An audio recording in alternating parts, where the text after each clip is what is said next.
પ્રધાનમંત્રી નરેન્દ્ર મોદીએ મેલબોર્નમાં પ્રવાસી ભારતીયોને કર્યું સંબોધિત. ભારત ઓસ્ટ્રેલિયા સંબંધોને મજબૂત બનાવવામાં ભારતીય સમુદાયની ભૂમિકાને ગણાવી મહત્વની. પ્રધાનમંત્રીએ કહ્યું, 21મી સદીનું ભારત વિકસિત રાષ્ટ્ર બનવાના લક્ષ્ય તરફ કરી રહ્યું છે કામ. સાથે જ કહ્યું, આ ભારત કહે છે, ગ્રો મોર, અચીવ મોર. ઓસ્ટ્રેલિયા પછી પ્રધાનમંત્રી મોદી આજે પહોંચશે ન્યૂઝીલેન્ડ. ઓકલેન્ડમાં પ્રધાનમંત્રી નરેન્દ્ર મોદી ન્યૂઝીલેન્ડના પીએમ ક્રિસ્ટોફર લક્સન સાથે કરશે દ્વિપક્ષીય વાટાઘાટો.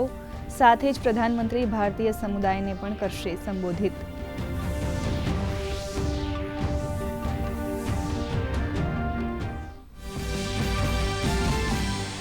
વડોદરાની માંજલપુર વિધાનસભા પેટા ચૂંટણીમાં બીજેપીએ ઉમેદવાર કર્યા જાહેર. ઉમેદવાર તરીકે સતીશભાઈ ગોવિંદભાઈ પટેલના નામની કરી જાહેરાત. ધારાસભ્ય યોગેશ પટેલનું નિધન થતાં માંજલપુરની બેઠક પડી છે ખાલી.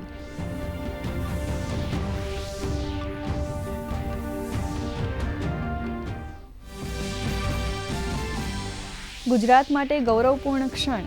કચ્છના નલિયામાં જમ્પ સ્ટાર્ટ પ્રોજેક્ટ હેઠળ જન્મેલા દુર્લભ ઘોરાડ પક્ષીના બચ્ચાએ જીવનના નાજુક 40 દિવસ કર્યા પાર.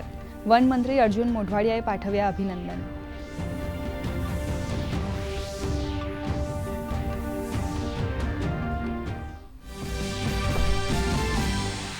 ભારે વરસાદ બાદ સુરતમાં સર્જાયેલી પરિસ્થિતિ વચ્ચે નાયબ મુખ્યમંત્રી હર્ષ સંઘવીએ મોડી રાત્રે પણ અસરગ્રસ્ત વિસ્તારોની લીધી મુલાકાત. પૂરથી ગ્રસ્ત થયેલા સુરતવાસીઓને સરકાર તમામ સ્થિતિમાં પડખે હોવાની આપી ખાતરી.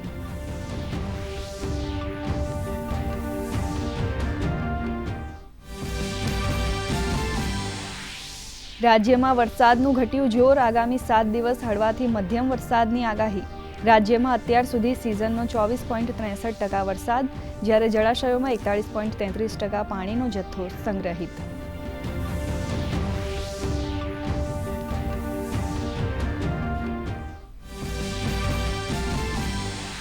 દક્ષિણ પશ્ચિમ ચોમાસાએ સમગ્ર દેશને લીધું પોતાની ચપેટમાં. આજે યુપી, ઉત્તરાખંડ, અરુણાચલ પ્રદેશ, આસામ, મેઘાલય, પશ્ચિમ બંગાળ અને સિક્કિમના કેટલાક ભાગોમાં ભારે વરસાદની હવામાન વિભાગે કરી આગાહી.